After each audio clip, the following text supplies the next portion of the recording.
বাংলাদেশে 2 দিন সফর শেষে ভারতের দিল্লিতে যান আমেরিকার দক্ষিণ ও মধ্য এশিয়া বিষয়ক সহকারী পররাষ্ট্রমন্ত্রী ডোনাল্ড লো।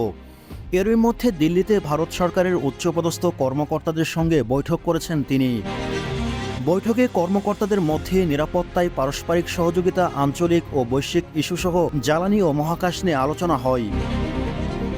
মার্কিন পররাষ্ট্র দপ্তর দুই দেশের এই বৈঠক নিয়ে একটি মিডিয়ায় নোট প্রকাশ করেন। সেখানে দুই দেশের শীর্ষ কর্মকর্তাদের এই আলাপকে ইউএস ইন্ডিয়ার ইন্টারসেশনাল ডায়ালগ হিসেবে উল্লেখ করা হয়।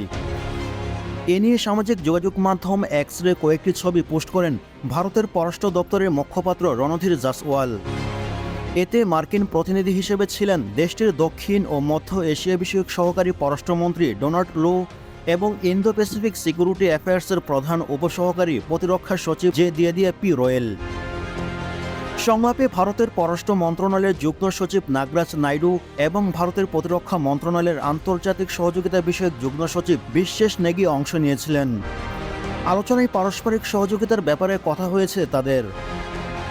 প্রতিরক্ষা, মহাকাশ ও বেসামরিক বিমান চলাচল, পরিবেশ বান্ধব জ্বালানি সহযোগিতা এবং শিল্প লজিস্টিক সমন্বয় নিয়ে আলাপ করেন 4 কর্মকর্তা।